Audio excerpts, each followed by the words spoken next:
All right, guys, welcome to the Peak Performance Podcast. I have with me long-time Brazilian Jiu-Jitsu practitioner, very old friend of mine. We were just discussing exactly how old he is just beforehand, and I worked out it means I've known you for 27 years now. So we've been Yeah. friends for quite some time.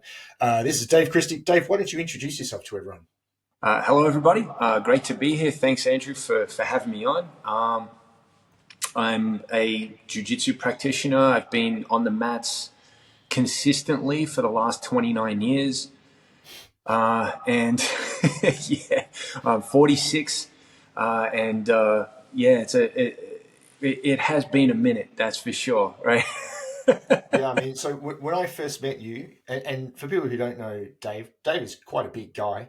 I met you as a like 6.5 foot tall, 100 kilo, 19-year-old kid who was already like you were verging on blue belt back then, which in those days there were clubs being run by blue belts because I mean, let's be honest, like we trained at a place where the very first Aussie black belt was. So, Yeah. there weren't many high level coaches around, and blue belts were something very special back then. So, you've certainly been around for a long, long time, but you've done other martial arts as well because you've done some boxing and kickboxing too in there, right? Yes, my first love was Brazilian Jiu-Jitsu. When that came on the scene, and I was introduced to John Will. At that time, at 19, I was a blue belt at that time, and yeah, so I would have just sort of got my blue belt around then, or yeah, a little bit before, and yeah, but at that point I was training, a past master, Dana Goodson. I was training kickboxing with him, and I had some really fantastic coaches in really across the board in combat sports. I was very fortunate with reference to that. So, why don't we talk about that a little bit? Because lineage in martial arts is such a big deal. So, you started with John Will, who if you've been living under a rock and you don't know your jiu-jitsu history, John Will, one of the original Dirty Dozen, so one of the first non-Brazilian guys to have a black belt in the world. But I know you've trained with some other people. So what's been the progression? You started with John. What's happened over the years in terms of your jiu-jitsu training? So in terms of jiu-jitsu, I earned my black belt under John. So I had my first practice, my first class ever in 1993. But I don't count my time until 1995 simply because it was not consistent. No, and back then it would have been John Will shoot fighting, right? Right. So when I met John, he was a purple belt. And then soon after commencing training with him in earnest, so post, sort of 1995, he then became a brown belt, and then he split up his curriculum, particularly where we were, because we already had so many high caliber striking coaches in the place. And I got myself a job there, which paid next to nothing, but I could train him whenever I wanted. So that was the plus. So I trained with John, subsequently earning my black belt in 2004, and my first and second degree from John, and under the blessing of Higan Machado, and then I ended up connecting with and training with Pedro Sauer. And through Pedro Sauer, I was introduced to Hiron and Hannah Gracie. So I ended up getting my third and fourth degree from Pedro Sauer, and I was associated with GU for about 6 years. Now I'm sort of doing what I do, right, which is a little different, but we'll get into that later. But yeah, We'll get into that. Yeah, yeah. And so, I mean, that's such a interesting thing. So for people who go into jiu-jitsu now and you look at the way classes are constructed, which is, I would say, about 50-50 in a lot of places between let's do some technique and let's roll. And the early days, though, there was a lot of like it was a pretty tough learning environment. Like you were oh yeah, basically. And I remember going along like my first experience with jiu-jitsu. I walked in the room. I'm like, I'm a black belt in taekwondo. I've been on the national team. I'm like I'm going to be okay here, and just got absolutely demolished by people half my size and people who looked like they couldn't fight their way out of a wet paper bag, but here I was like tapping left, right, and center. The early days of jiu-jitsu were very rough. So what was that like when you started? You know, I mean, I can just remember people, luckily not me, but tons of injuries. People, you know, like often with broken ribs and stuff like that, having to sit out, and very, very difficult learning environment. It was pretty tough, that's for sure. Yeah, so as a 17-year-old kid, you know, I'm 6'6", so I was about this height at 17 anyway, and doing a lot of training, particularly with kickboxing and stuff. I was kind of sort of skinny and goofy, and then I started to, sort of fill out a little bit as time went on, but still, it's a very tough room. And I'm a big guy, and I have to say that certainly didn't hurt. It helped. But as a 17, 18, 19-year-old, and you're in a room full of grown men that Well, are and in their particularly physical prime. the early years. I mean, we had a lot of special operations police, so we call them SOGs in Melbourne, but people would think of them more like SWAT police officers from other countries. I mean, there are a lot of very strong, very capable guys in that room. And not scared to get rough. Actually, my introduction to jiu-jitsu was directly at the hands of a former sniper from the SOG, John Martin, whom you would know as, Yep. as Mowgli, of course, a wonderful human being.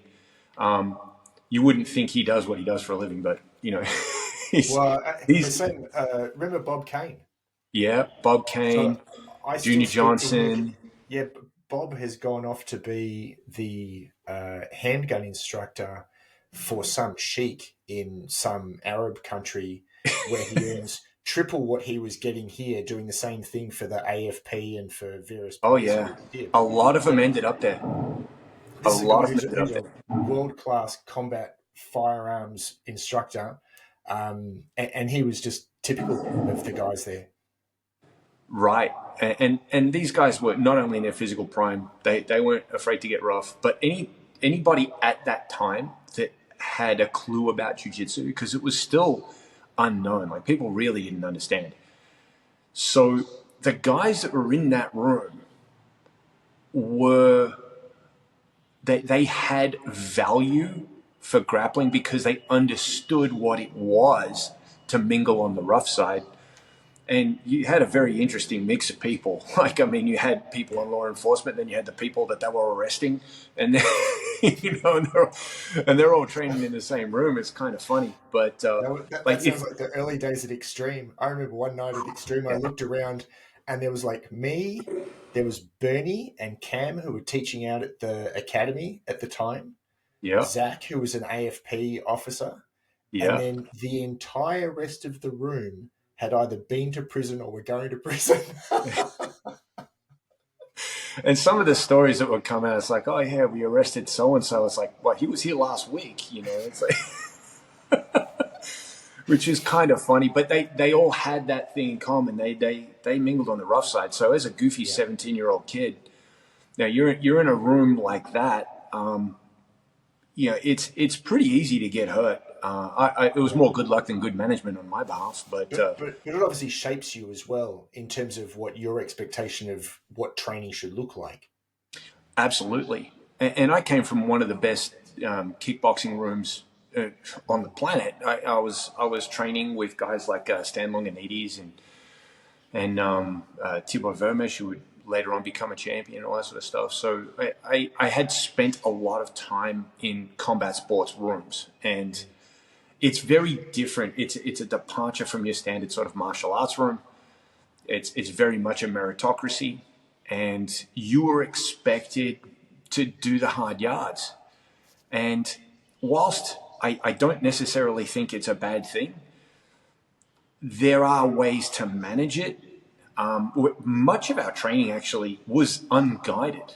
At the time, particularly at the Kensington gym, where I spent most of my time, if we were lucky, we would get 2 guided classes a week, and the rest was open mats. It was Lord of the Flies sort of craziness, and everyone would just get together and beat the snot out of each other. And it was very much you figure things out for yourself. And then if you were willing to travel, so you had to go all the way to Geelong, then you might get 1 or 2 extra guided classes or coached classes. So we did get good at problem solving. We also had, I would say, an unacceptable amount of catastrophic injury, because people played rough, and they also had this kind of thing, particularly with jiu-jitsu, the onset of the UFC. Everyone had to be more hardcore than everybody else. Yeah. There's a lot of ego in that room, so we had guys from St. Albans and wherever else, like they were, kickboxing guys. Oh, yeah, what's this jiu-jitsu stuff? That wouldn't work on me. And then we were like, okay, all right, come on, let's get down. And as a 19-year-old idiot, I had a ball. It was really fun. But it's certainly not something I'd recommend to my kids. Like, I wouldn't let them do it. Yeah, well, the training process has changed so much, and we'll talk about that. And I mean, that's a good segue to get into it now. So, like what you got away with back then. So looking at it now, looking at your recovery ability now, looking at like some home responsibilities in terms of kids, like how is your view on how training should be shaped has changed? Like, you wouldn't expect new students now to have to go through that kind of Shark Tank thing that you went through. And that's actually, for me, that's one of the things that Pedro Sauer's curriculum does very well, is he's figured out how to get people to stick around. Whereas I think the early years of jiu-jitsu, super high turnover because of how physical it was. How have you changed what you're doing with students now to take on, we'll say, the best elements of the hardcore early years and a more sensible approach? Right. Well, actually, that's a really interesting question. It's a wonderful question, because I had many iterations of my own curriculum. I worked with very strictly regulated curriculums. John Will was actually one of the first guys to even start using a curriculum. And it originally consisted of 18 moves. Like, we had 18 things that we had to know. And then one day it went to 24, and people lost their minds. It's like most of us, black belt.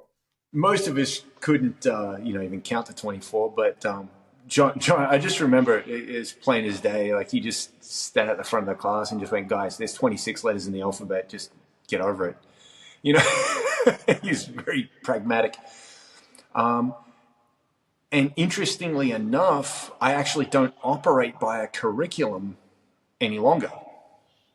I use what's referred to as a constraints-led approach with reference to training, and I'll get into why a little later. But curriculums, they went through and still are going through an exponentially expanding phase. So essentially what's occurred as jiu-jitsu has become a little more gentrified and has co-opted some of the customs from traditional martial arts schools, like the behaviors and some of the things that we came up with in the mid to late 90s. We didn't say us, we didn't bow, we didn't, the slap and the bump, that never happened. We shook hands and then we went at it. And these things became sort of traditions later on. And like the whole lining up in class and all this sort of stuff, that was completely foreign. And I think some of it was good in terms of organization, and some of it became an exercise unto itself. So in the interests of having people stick around longer, what ultimately happened was the solution was, well, let's try and delay sparring a little bit just to keep them sticking around long, so they learn some stuff and then they maybe can go and use it. So it's and not, what happened not quite such a big shock to them. Yes, but ultimately, in my opinion, based on what's happened over the last, nearly 30 years, is that it's gone probably too far that way. And now it's almost a bait and switch kind of model. It's like, okay, you come into practice and everyone's going to be good to you, which is great. We should all be nice to people, and that's fantastic. New people need our support. But they're being presented with an unrealistic expectation of what they will be able to do when the rubber meets the road and they start playing with So you're saying non-compliant people. it's like they've gone to a boxing gym and no one's punching them in the face. Right. So that's the whole boxercise thing, right? It's like, yeah, I do boxing. Yeah, But, okay, hang on. that's What do you mean by that? Yeah, this is the celebrity jiu-jitsu, right? You see a lot of these celebrities with belts, and I mean, no slight on the guys training them. Like, hey, if I'm working with someone who's going to get $20 million for having a pretty face, the last thing we want is they get their nose broken or they get a few black eyes or whatever the day before a photo shoot. Like, that's not going to help launch their film. So I totally get that the way they train needs to be different, but that is not the same thing. Like, that's not the combat sport that jiu-jitsu was bred to be, basically. Correct. So essentially, jiu-jitsu has, in large part, become very much like the things that we used to laugh at Yeah. A little back bit in like the day. karate. Like, these guys are sitting here bowing and doing all this stuff, and then, white belt Joe that's been here for 3 months just mop the floor with that dude, and we watch the guy have a completely an unabridged breakdown because 20 years of his life he feels that he just wasted, which he didn't, but that's what it felt like at the time. So I think there is a more productive method to doing it, and to be perfectly blunt, the coaching in jiu-jitsu in what is documented, which goes back, let's say conservatively about 50 years, but probably longer, hasn't really changed. The athletes have progressed and gotten better, but the coaching really hasn't. So how have those athletes gotten better? Well, a lot of the time, they're just going a lot harder than everyone else, and they're taking more gear and all that sort of stuff. But the actual coaching methodology hasn't changed. Masters Jiu-Jitsu tournament?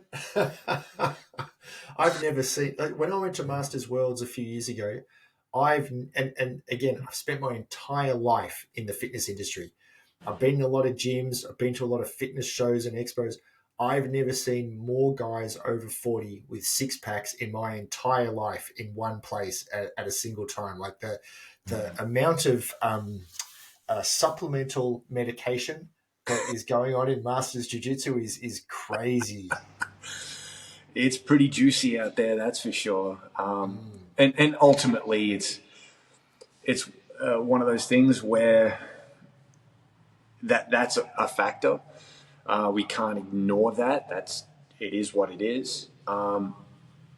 And I think that you have that conflict between people that are enthusiasts and they're in the same room as somebody that's got, trend-based brain fog and just kill everything. And then you have a methodology that does not support the goal of longevity. So you have people that are learning moves in a static environment, then they go and try and put them into a live environment, into a performance environment.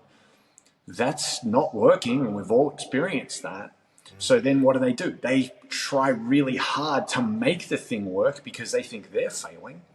And then they're trying it against some guy who knows more or less what they're trying to do and happens to be enhanced pretty severely, and they hurt themselves. Yeah. So, yeah, man, take it easy. It's all about being playful right up until the rubber meets the road, and then that isn't true. And then we have the fall apart, the frustration, the attrition rate that was not eliminated, but it was delayed. So there was a delay, and more people are sticking around. That's true, but I think it's more because they happen to find a place that they like with people that they get along with, and it's more about the relationships that they have there. I agree. And they figure out that, okay, this is the speed. that I like to operate at, and this is my gym, and these are my people, and all that sort of stuff. But that can shift too, that can change. So I do things a little differently. I actually practice everything live, which is kind of wacky. It sounds like, yeah, just figure it out. But surely not at fight intensity the whole time. Like it, Absolutely like a lower, low level of intensity to start with, right? Well, this is a very interesting thing, Andrew, because how does one measure intensity in jiu-jitsu? If you got some weight on the bar and it's a particular percentage of your 1 RM or whatever, you can measure intensity. That's a metric that you can actually put a number to. When someone says in jiu-jitsu, hey man, let's just go 30%, what the hell does that even mean? Like, we don't know. Yeah, that's a good point. Like, so I can think of people where we can measure the intensity by, that just means you're only going to tap me 1 time in 5 minutes instead of the normal 4 or 5 times. It could be my 30% is vastly different than someone else's 30%. 30% when you're a 65 kilo dude versus 30% when you're a 50 kilo woman versus 30% when you're an 85 kilo 25-year-old beast versus the 90 kilo 40 plus guy. What does 30% even mean? And in order to even understand that, we would have to know what 100% is. What's 100%? You die? Who knows? Max intensity. I remember speaking to Sophie Drysdale, about this, and she said she was training with Robert Drysdale, obviously her husband, at one point, and he's about 6'4", 110 kilo, and he was noticing how hard she was working, and she's like 55 kilo. And he goes, oh, you're working too hard. I never train at more than 60%. She says, you're literally twice my size. Like I can't train with you at anything other than 100%. And he's like, well, you're working too hard. And he just couldn't comprehend that someone so small would have to work so hard when he was basically just coasting. He had no understanding of the difference that his size made, because he'd never seen it through anyone else's eyes other than his own. Well, and how could you, right? We can do our best to empathize as much as possible, but we will never understand. Like me being who I am, I'm a big dude. I cannot understand what it's like to be a 55 kilo woman. I will never get that in a million years. So when I run a practice, we allow people to pick their partners, particularly in a foundation level practice. I'll stick them with the same partner throughout the practice, but their next practice will be with a different person. But I do try and match them up size for size as best I can, given the constraints of the room. In the all levels practice, once you're a little bit more familiar with how jiu-jitsu functions, we can vary the size of the partner, and sometimes we have a choice and sometimes we don't. Some exercises, particularly when we're, working on something new, I get people to stick together for a little longer just so they can understand what the exercise is around, what we're trying to develop. But that variability is a good thing, and if it's used well, right? But if we're all about that the common phrase now is the porrada, the fight. Porrada 24/7. Oh, yeah, right. If you're juiced to the gills, you're still going to get hurt. Right? That's true. And 24/7, right up until it turns into 2 months off because you blew your knee out or something. The nature of jiu-jitsu training, like I look at that versus every other sport, and jiu-jitsu is one of the only sports I can find where the mentality is still that we must be going at 100% the vast majority of training sessions. You can't find any other sport where the athletes think that training at their limit all the time is just the way to do things. Which is the perfect example of we are in the infancy of developing coaching as far as jiu-jitsu is concerned. The jiu-jitsu guys tend to be very focused on The number of techniques, and this is what I was talking about curriculums before. They keep growing to some sort of ridiculous degree, and they become move collectors. Most of the things they can't use anyway, so they always stick to their tried and true. But then it's about when they're sparring, they're just like this, and everyone talks a good game, but nobody really listens to it, and fewer people even live by it. So that seems to be the case. So what's on the brochure doesn't necessarily match what's actually happening in real life. So my goal is to be, as authentic as possible, but I actually coach in such a way that we can moderate the intensity. For example, when I set up an exercise, I can constrain the amount of things that people can do or what the actual focus of the task is, what the objectives are. So this is like one-step sparring kind of as a concept. One-step sparring is choreographed. This would not be. So it depends on the actual skill we're looking at. But we can constrain the frame of reference to a pretty decent degree, not to overly do it, to separate it from the performance environment to a point where it's useless, but to get them playing as much of the game as possible in a way that's actually sustainable. So another thing we can do is the two best things to deal with intensity would be the partnerships and the time. So how do you eyeball intensity? Right? So if you're looking at a couple of people train, there's no meter like a video game. It's like, okay, this guy's doing this and this guy's doing that. Like, that doesn't exist. So how do you eyeball it? Well, what sort of time frame was the action that took place? How quickly did that have to be done? So if you're in a very short time frame, right, and you have to perform a lot of stuff, what's going to happen is your intensity is going to have to rise. So you can pull down the objective a little bit, so you can scale that down, and you can give people longer to work on it with someone that doesn't exceed their size by, let's say, 5, maximum 10 kilos or whatever. And now we can operate at a level where we can play around with things, we can work things out. We get live resistance, so it's an uncooperative collaboration because we need that. That is the performance environment, because we are not cooperating when the rubber meets the road. But we can do that over time. Now, if I compress that same task or same objective into 3 minutes, that would be a different box of crayons, So we're operating at a much higher intensity, so we can manipulate those things. Yeah, that's a really interesting way to look at things. I've not actually heard anyone else explain it that way. So that's quite interesting. Let's move into like how your training has changed, because I mean, one of the things I'm always interested in is hearing, like how people have modified things. And, obviously we've talked a little bit about the start of your jiu-jitsu journey, what it was like when you were younger. When your kids came along about 15 years ago, so you were early 30s, how did that change stuff? I mean, like sleep deprivation is such a big part of recovering from training. What were those early years like as a young parent? Being a parent's a bit of an adventure anyway. There are no, there's a lot of books. Don't bother reading them, right?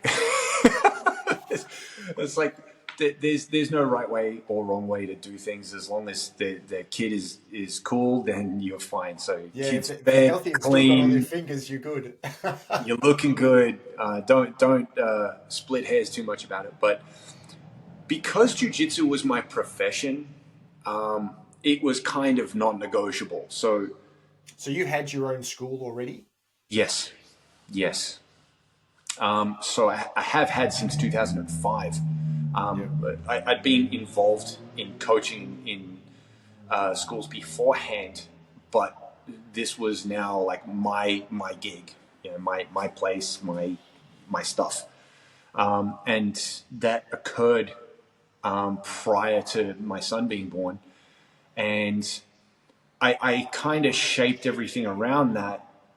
So it is a little bit different than, say, someone who has a regular 9 to 5 becomes a parent and they're balancing their training around that. So my example probably isn't the normal one, simply because it was my profession, that was my job, and my wife and I would sort of high five, like I'd look after the little one during the day, and my wife would come back from work. She would do a day shift and a high five out the door, and then I would come out the door and go and teach and all that sort of stuff. As far as sleep deprivation and everything was concerned, denial and caffeine, man, you just get things done because you have to, and there are things more important than whether or not you feel a little tired that day. And thankfully, my kids, they're just fantastic. They took their naps during the day, so I got my nap during the day as well. Right? I was Do you pretty feel lucky. like though that natural sleep deprivation that comes with kids, particularly when kids are young, exposes people to more injury? To me, because now they're tired, they're probably going to eat poorly because they're tired. They're going to be not as clear thinking, so maybe they're going to make a couple of tactical mistakes.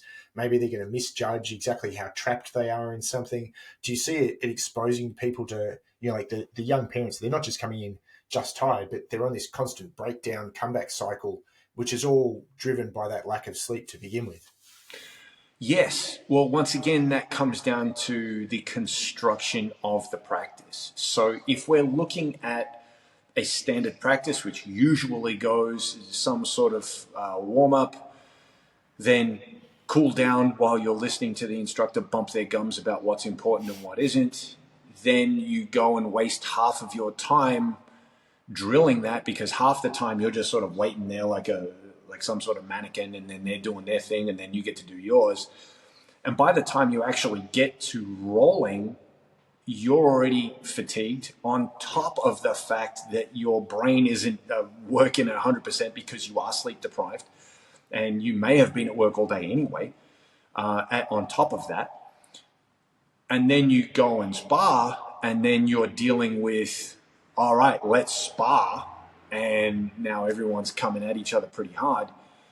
Well, that's a short, straight road to disaster, isn't it? I mean, if you wouldn't let someone where lives are at stake, like a pilot or someone in some sort of transport or anything like that, operate that kind of machinery under that kind of fatigue. And every time that has happened, human error has come into play and it's cost people lives. So I absolutely agree. However, when you construct practice in a way where they're not demanded that it's intense, but their mind is focused on a relatively narrow set of guide rails, it's a little easier to manage. And I'm of the opinion that, look, I'm not your grade 3 teacher, and you have to ask me whether or not you want to take a break or get a drink or whatever. If you need a break, take one. Yeah. The association with, say, tapping in my practice at my school is not one of I lost, right? It's I've run out of ideas or I'm uncomfortable. Now you get to decide what that is. I'm not going to tell you what the etiquette around when you should tap is. Yeah. So my standard thing, don't use pain or discomfort to help you decide whether or not you should tap. Yeah. If you've, I have a the before 3-second that. rule, right? I have the 3-second rule. So if I can put your arm in extension or whatever, so I've isolated your limb to a braking position, or I've got your neck in a position where I can strangle it, I don't apply it for 3 seconds. All I have to do is keep it. Now, you can tap it anytime during that 3 seconds. You tap it, it's done, right? But after 3 seconds, I slowly apply it. That's the basic rule, right? So this gives people plenty of time to figure out that they've been caught before they have to hurt. So as someone that's ground their joints down, something shocking, by hanging on, bleeding from the eyes not to tap, which you leave all your best rolls in the training room after that. That's kind of pointless. So it's like, and with beginners, they might feel uncomfortable just by having someone on their chest. Well, we've all been there with that first knee ride.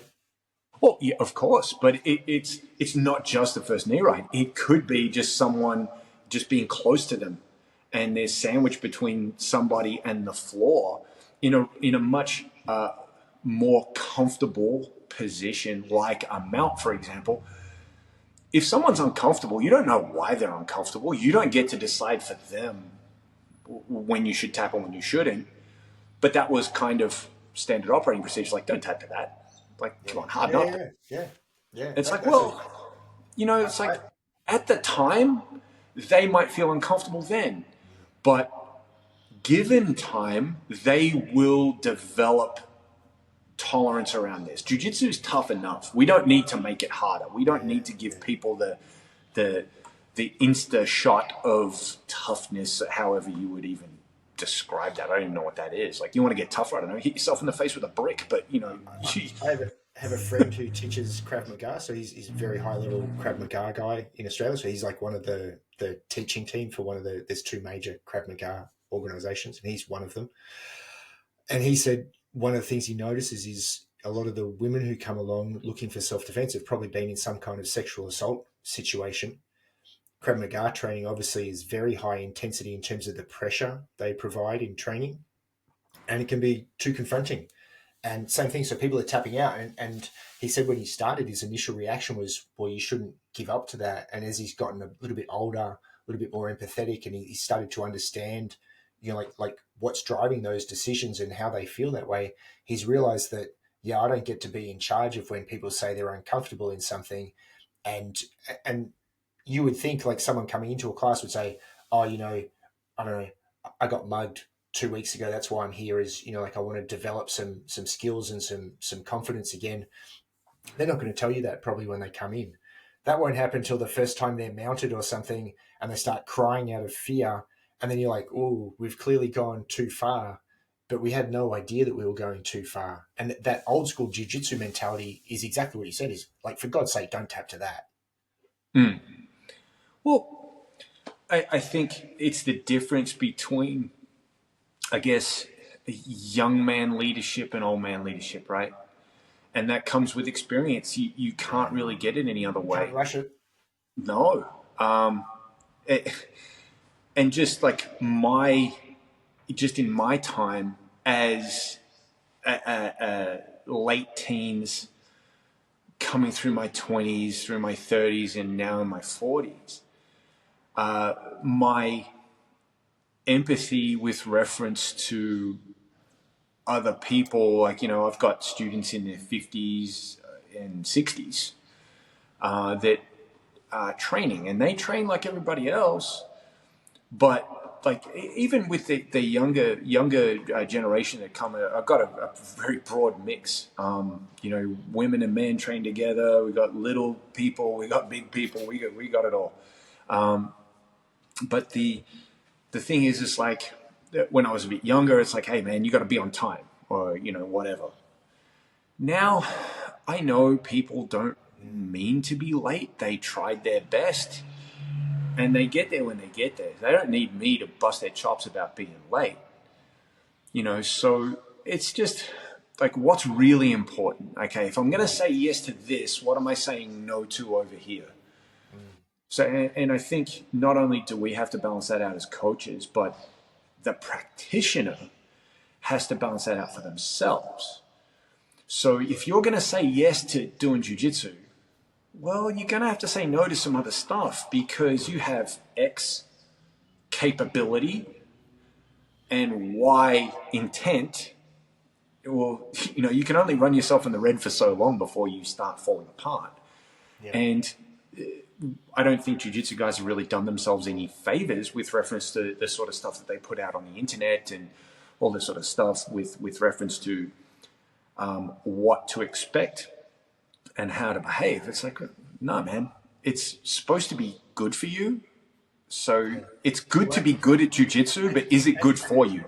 and as a hobby as well. I can remember times early on at Extreme where, I would go home and feel awful about myself just because of the way the head coach was and the environment.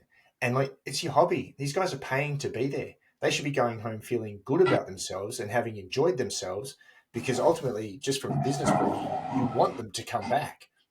If they hate Yes. it so much that they're not coming back, like, your business is going to fail. So, that side of things is from a business side of things, at least, has to change if you want your customers to have some longevity and staying power. So, I want to move on to how your training has changed, because obviously you've been into it for a long time.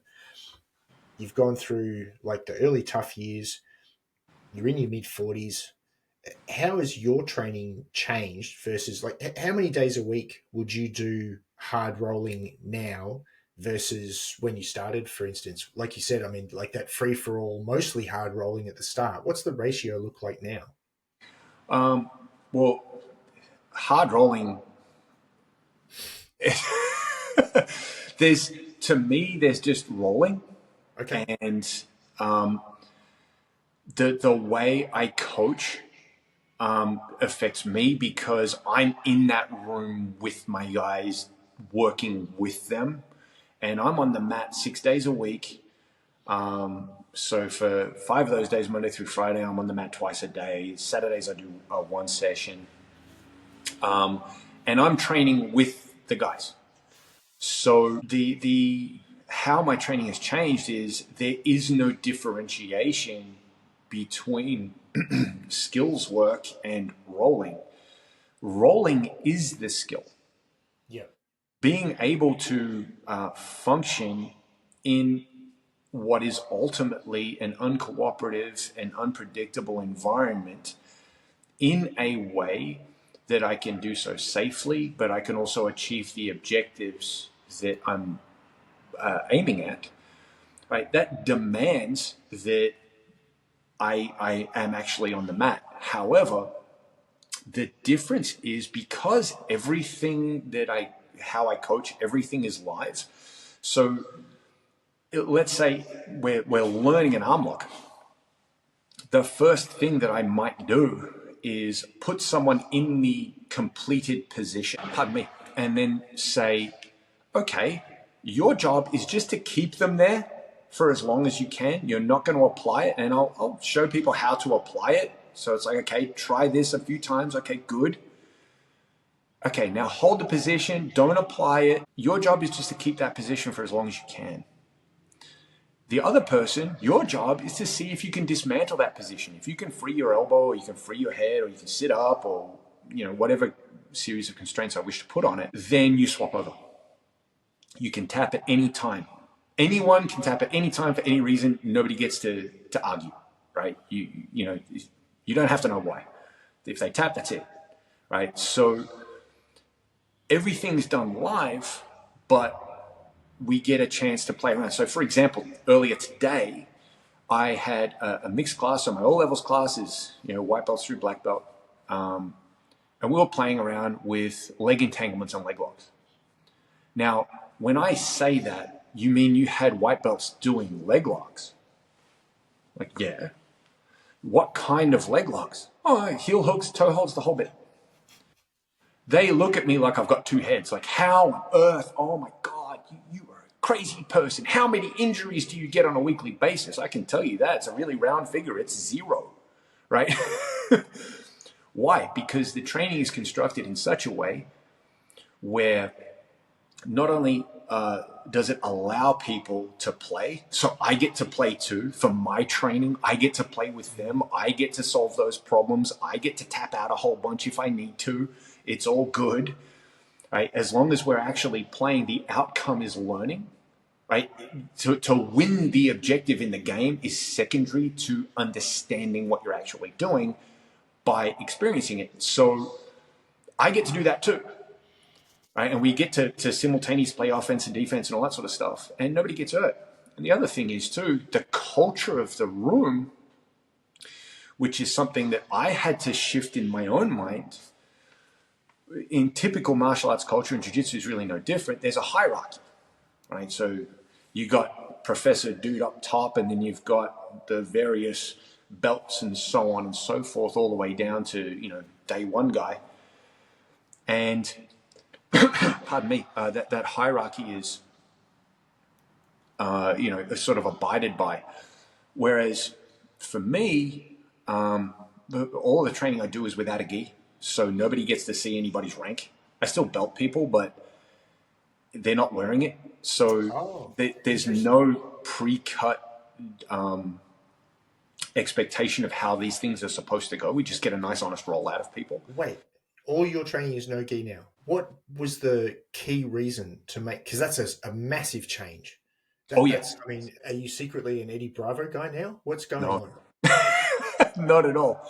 I've met Eddie. He's an interesting character, but no, I'm not one of the acolytes of 10th. What was the key driver for ditching the gi? Skill transferability. Okay. So everything I can do without a gi, I can do anywhere because I'm interacting with the body, the human body. That was one of John Donahue's big things as well. So he never used to teach small grips. He would teach the same grips that you would use with or without gi. So like when you would see his guys early on compete, they would have good results, no gi and gi, whereas quite a lot of schools you'd see people have great results in the gi and then terrible without the gi because they'd just be lost all of a sudden. Right. Well, it goes one way and not the other. Right. So skill transferability is a big deal for me. I'm in the skill business. That's what I do.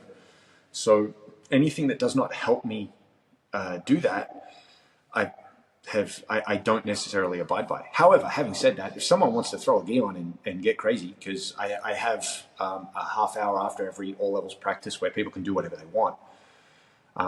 So if you want to throw on a gi and get down with the funkiness, then you absolutely can. You're welcome to. But all the critical skills are practiced without a gi. Simply because I started demanding some evidence as to why the gi is so important, and ultimately the justifications for that were wanting. Yeah.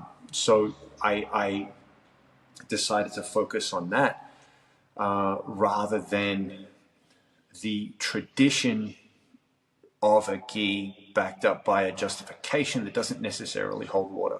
So are we going to see you attending weddings in a rash guard like John Danaher sometime soon? Absolutely not. I wouldn't go to a wedding. All right, let's move on. If you're a 40-year-old guy now, so if you're like my sort of typical target market guy, jiu-jitsu's hot topic. Lots of guys are interested in it as a potential like part of their fitness regime.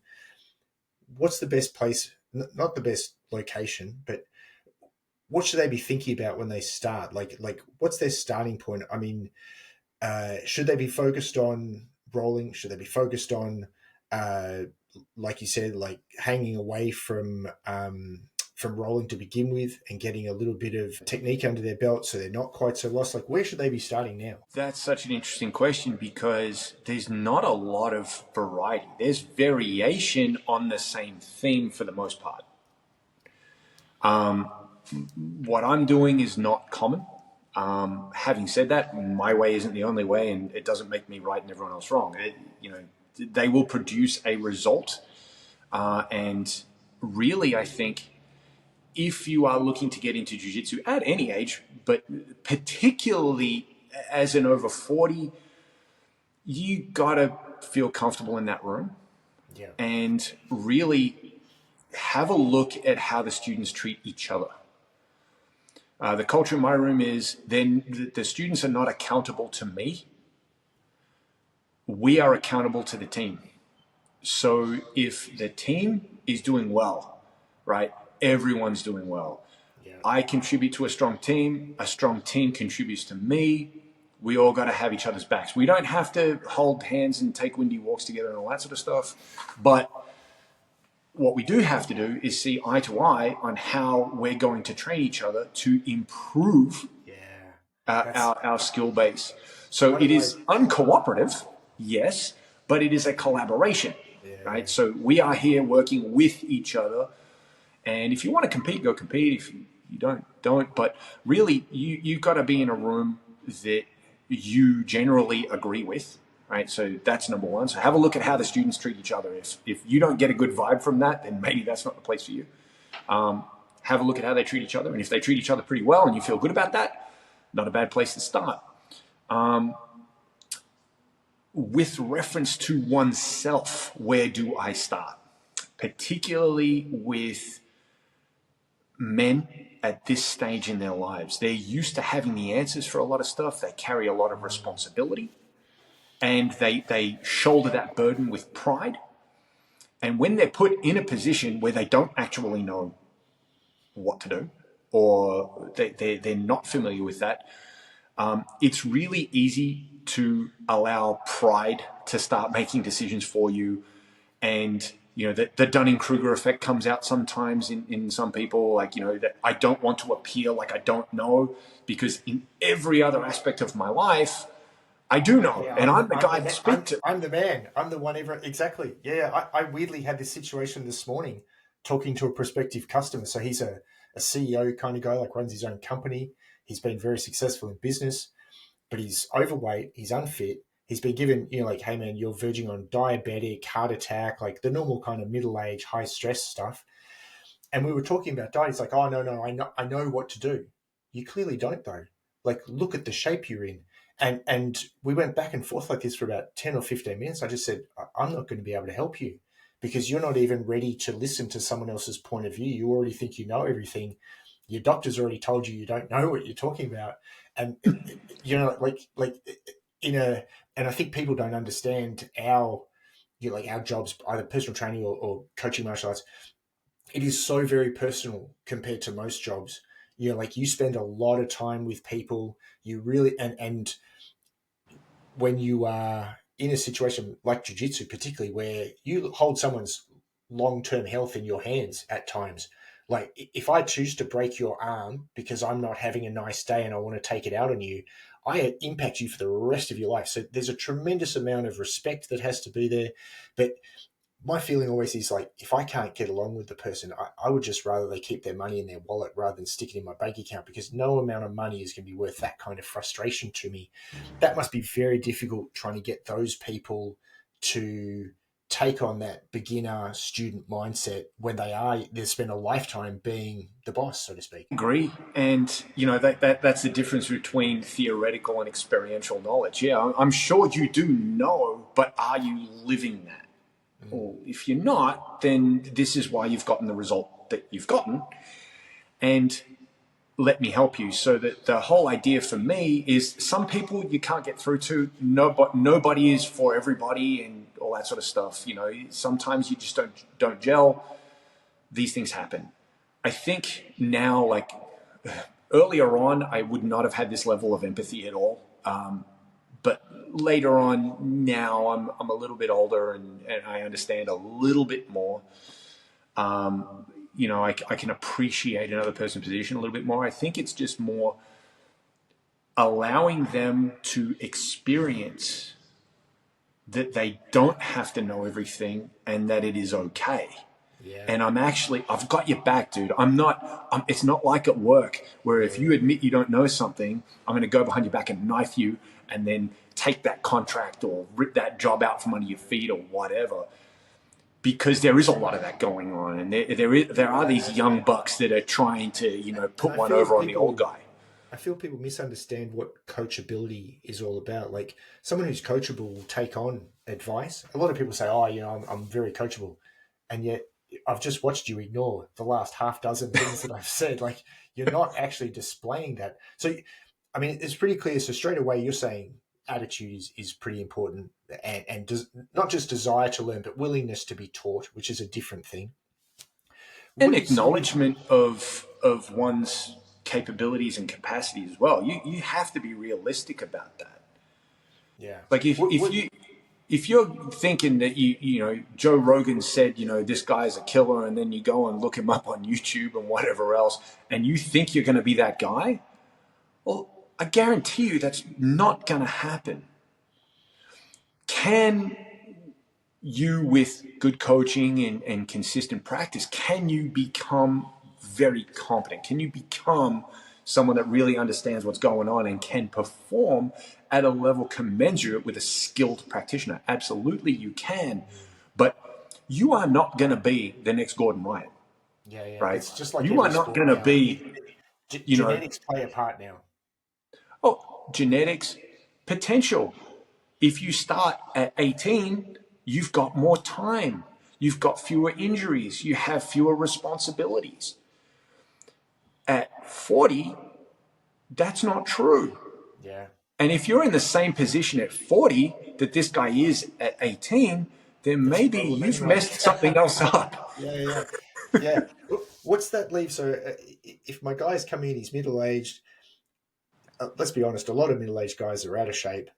You know, is that actually something you see getting in their way when they come into jiu-jitsu, that, you know, maybe they're not flexible enough?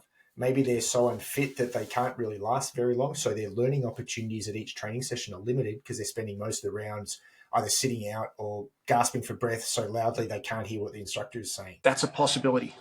Absolutely.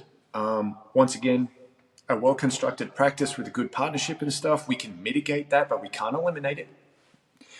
And if given enough time and enough consistency, they will adapt accordingly. With guys that are not necessarily in great shape, sometimes their physical stature, so if they've got a bit of a belly and all that sort of stuff, that actually physically makes certain things really hard to do. So it's not necessarily flexibility. There might be a physical impediment. There's something there that's stopping them pulling their knee to their chest or whatever.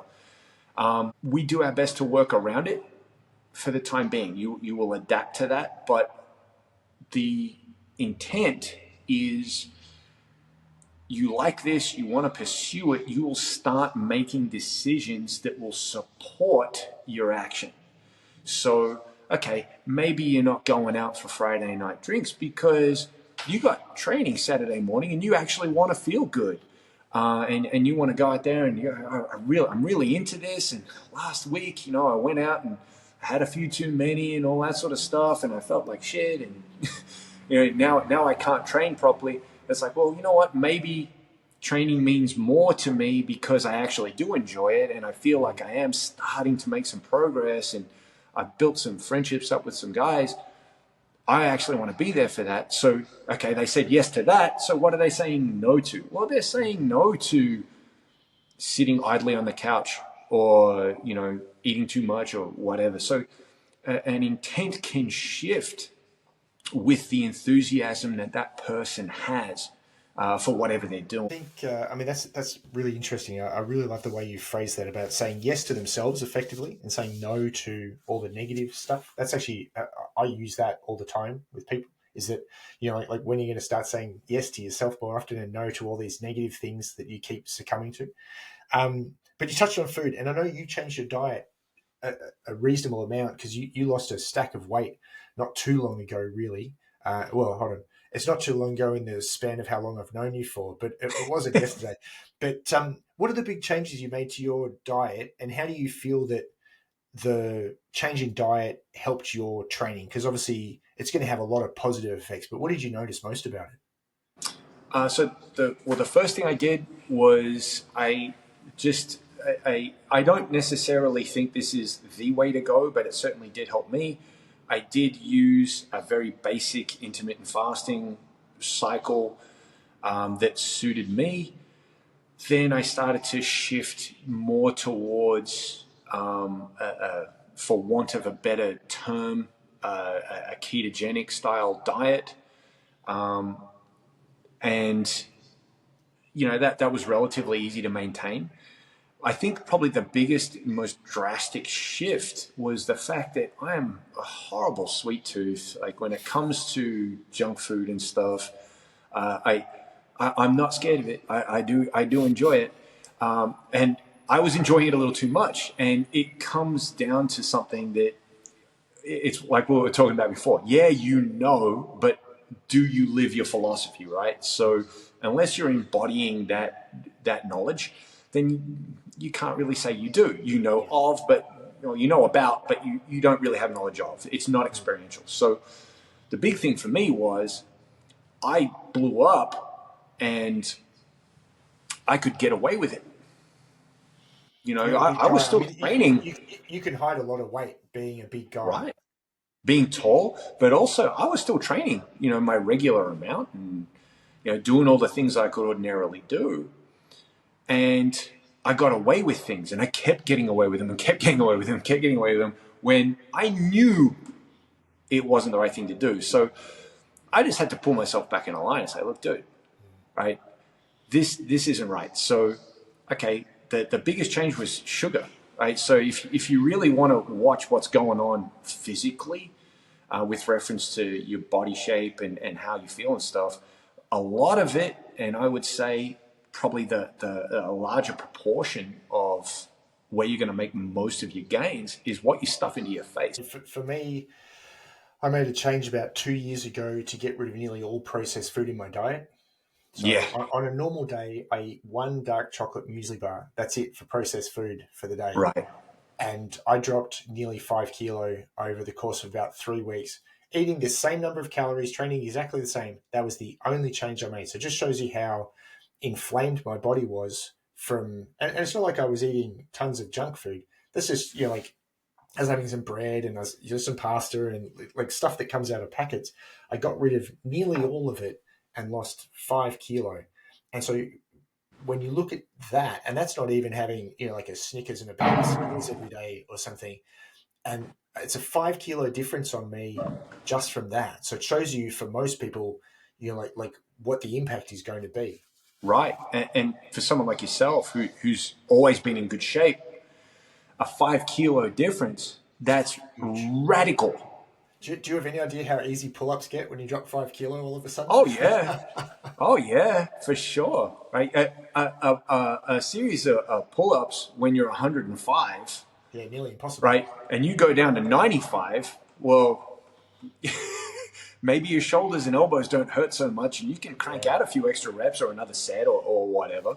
yeah. And, you know, you're doing a great job. So, I mean, really, the thing with me, the sugary stuff, it's all processed. So you do get away from that. And when you start focusing on things like, you know, quality protein sources and not abiding by the food pyramid so much, like it's just like, guys, you know, people have been, yeah, they didn't have, you know, cave paintings of, you know, quinoa, you know, some such. Well, and quinoa only grows above about 3,000 meters. Like it's 10,000 feet and above. So there's only really a handful of places in the world where you can get it. So ask yourself, like, if you think people of English or European descent were really evolved to eat quinoa anyway, outside of a handful of people that come from the Andes region in South America, there's not going to be anyone who evolved to eat it anyhow.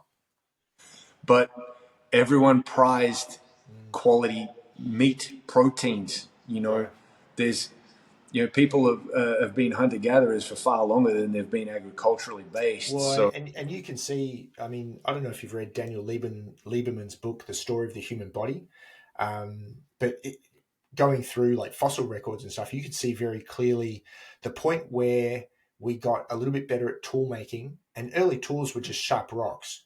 So mm, and so they talk about stone axes, but and in your head you're like, oh yeah, like a battle axe made of stone. No, no, no, it's a sharp rock, yeah, and even that early invention allowed us to be much more efficient as hunters and and whatever we found we could chop it up a little bit better, and you could see straight away a jump in brain size. And then again, when we figured out fire, because fire breaks some of the bonds in the protein, it allows us to digest it and makes it actually the energy that we take in is more available. Again, you see a jump in brain size. It's pretty clear from an evolutionary perspective. You're absolutely right. Like high quality protein, and in particular the fat, because the fat is so energy mm. dense, such an important part of human evolution. And so not even talking about athletically, I'm just talking about we are who we are with our big powerful brains because of animal protein. Oh, absolutely. The correlation between the ingestion of, say, omega-3 fatty acids and brain development, you know, you could actually see that, Mm. you know, in an evolutionary sense. That our brains grew with our ingestion of those particular fats. And animal based, it's right there, right, Just in all its different forms, in various proportions. So I have a question for you about training. And are you still on a predominantly ketogenic diet? yes. How do you find you go with training? Like a lot of people would say that for like the intensity that jiu-jitsu represents, and particularly the volume that you train, that you'd need some carbohydrate for training. You must have some carbs, surely. My carbs for the main part come on Saturday because I have pizza with my kids and watch movies. Yep. Because I do enjoy pizza. It's nothing too radical. I like 'em. My favorite pizza is margarita. I'm not a complicated Yep. guy. But for the most part, that's pretty much it. Sometimes I'll have some sort of carbohydrate in the form of say potatoes or whatever, but it's not a lot, and during the week, not really at all. Yep. That's quite interesting because a lot of people would, and like, obviously you're very efficient at jiu-jitsu. You've got a little bit of experience at it, um, but my sports brain says that there's no way you should be doing that much training on relatively low carbs, but you clearly don't feel it impacts your performance at all. Well, yeah, I mean that was a concern for me. Like I was thinking, oh, gee, how is this going to play out? Um, I lived it, and I feel fine. Yeah. I've never had an issue. I've never felt flat. Actually the time I feel worst is after that weekend carb binge. My joints hurt and I want to go to sleep. Yeah, right. That's interesting. So if I there's a family function on the weekend or something, and there's the potato salad or whatever, I'll enjoy that, and I do enjoy it. It is tasty, and I'll have a dessert or whatever, but that's pretty much the extent of it. But I know that I had it because it used to be my hip, and then I got it replaced. But then it's just everything else, right? Yeah. I just find that my joints hurt and I get sleepy. I when I'm not doing that, and I'm eating more protein and fat, I don't hurt anywhere near as much, and I'm quite active. My brain functions quite reasonably well for a guy that's been punched in the head as many times as I have. But that doesn't impede my daily function at all. Yeah, that's really interesting. Yeah. So, Dave, I think it's probably there's so much information here. I just want to thank you for all the time today because you've really said a few things. I mean, I don't even do jiu-jitsu anymore, and you've said some stuff that has given me pause for thought. And Which is a damn shame, Andrew. well, and you said this before about the difference between what you know and what you display. And for me, with jiu-jitsu, in my professional life, I was telling people, don't treat your body like a crash test dummy. Like look after yourself. And particularly because I work with these 40-year-old guys, we're talking about this second half of life, and I'm really trying to give them the best quality possible. And for me, with my competitive mindset, and I struggled to separate training and competing. And I especially with martial arts, I've always struggled to separate what I would call the martial way from the martial art. To me, it was always a martial way, and I always wanted to fight it, whatever it was I was training, which is not a great long-term way to view things. That's actually very interesting because I understand 100% what you're saying because I was exactly the same way. But then when I started to rethink, when we were all locked up over the fiasco that happened a few years back, I sort of had no choice but to separate myself from the scene because I wasn't around those people all the time, and I got to just sit there and really think about some stuff. And the one thing that I could not escape when I started researching more efficient methods of coaching was the fact that every martial art combat sport, I don't like, if you're doing something against a resistive opponent, call it what you want, but all of it is a constraints-led game. There's a set of rules of play that we all agree to, and then we do that. The whole idea, particularly for an older gentleman, of martial arts being a fight, that's really hard to separate. Oh yeah, and it's That's stupid. very, I very know difficult. it's stupid, and I know it's stupid. But what I had was I was getting broken because of my approach to it. It wasn't jiu-jitsu was the problem; it was me. I'm the problem, and it's what's between my ears that's the problem. But here I am telling my customers, "Hey, like treat yourself with some respect." And here I am personally allowing people to break me to pieces. In the last 12 months of training, it was actually Bernie Jenkins both times. I'm gonna because I know you know him, so I'm gonna name and shame him. So he broke my nose, right? He was turtled up. I sunk one hook in, and because Bernie's just this monster of a guy. He did this thing that I've never seen anyone do, and he basically flipped over and kneed me in the face and broke my nose. Wow. Yeah. And I mean, if you've never had your nose broken, just FYI, kids, more blood than you think is in your head. So much blood comes out. And True. and then not long after that, we were training again. Similar situation. He turtled up because he's playing around. I sunk a hook in, and to escape, he just flattened out and collapsed on my foot, which was between his hip and the mat, and broke my big toe. And Wow. if you big toes are stupid because it's such a small thing, but if you can't walk pain free, there's a lot of stuff you can't do all of a sudden. Tell me And about it. then on top of that, so I've had a broken nose, I've got the stupid broken toe. I just had a couple of disc injuries as well from guard playing because I've torn my hamstring off the bone, so I've got some hamstring flexibility issues. So when people start to collapse me, I run out of movement very quickly. It's very easy for me to get hurt there. So I was sitting on the couch and I was like just not happy. I was talking to my wife and she said, like, if you were your customer, what would you say? I'm like, you're shit at jiu-jitsu. You're never going to be any good at it. You've never been any good at it. You should stop doing this before you really get hurt. And the words just like, bam, came out of my mouth. I'm like, oh, I need to stop because there's no integrity. I can't say one thing and be showing another. I have to do the thing I tell people to do. So it wasn't because I didn't enjoy jiu-jitsu. It wasn't because I think it's bad for you. It was bad for me with my mindset. And actually it's been very interesting because the other thing I notice just for me is I'm actually more calm without it. I know a lot of people say the other way around, because they kind of get that dog out by going to jiu-jitsu. With me, that makes me worse.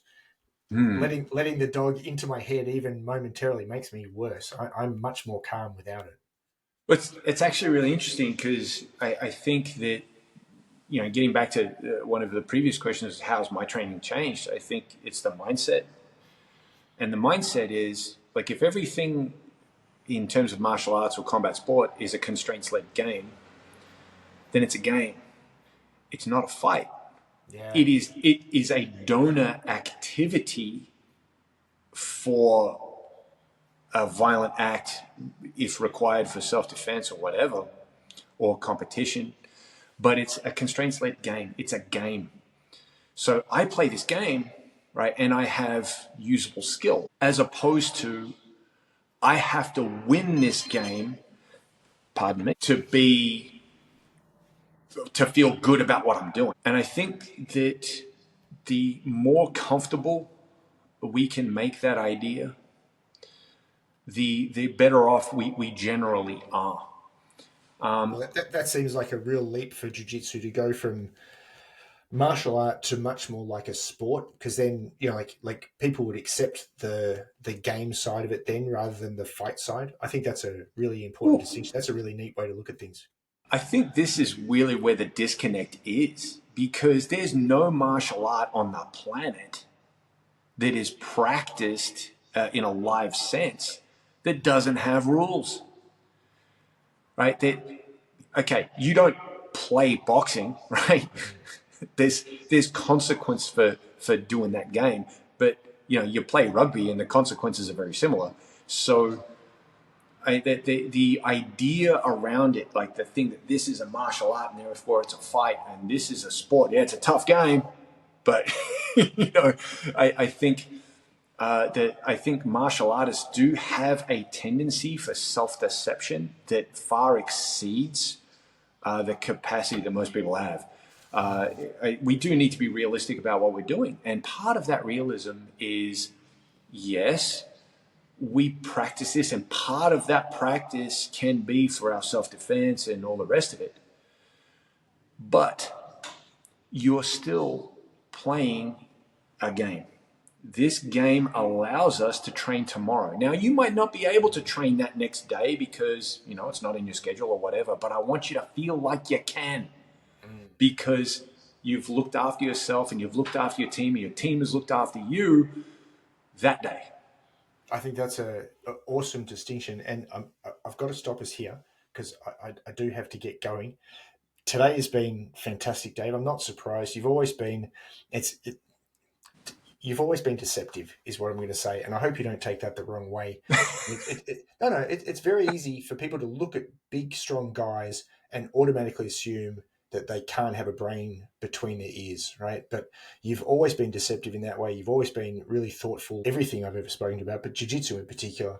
There's been so much in today that I think has been fantastic. So I hope other people get as much out of it as I have, even as a non-practitioner. So the last thing we have to ask is, how do people find you? What's your website? Where can they come and train with you? How do they find you? Well, first of all, thank you very much, Andrew, for having me on. And yes, in the field that I'm in, sometimes people do make assumptions, and I don't mind. So we're located in Templestowe, 143A Parker Street. Technique Jiu-Jitsu, one word, TECHNIQUE, really long. I couldn't find a shorter one. But Technique Jiu-Jitsu Templestowe on Instagram, on Facebook, and Grappling in the Gray is my personal one on Instagram. So if you want to bend my cauliflower about coaching or anything like that, or the constraints-led approach to coaching and anything like that, I'm absolutely available for that. And even if you want to just message and argue with me, I'm good. Right. I do enjoy having those conversations. They're quite fun. Super. Thank you once again, Dave. I really blew my mind. And I've been around jiu-jitsu for a long time as even not as a practitioner, but coaching a lot of guys. So really fantastic conversation today. So I want to thank you again. Oh, my pleasure, Andrew. Thank you. All right.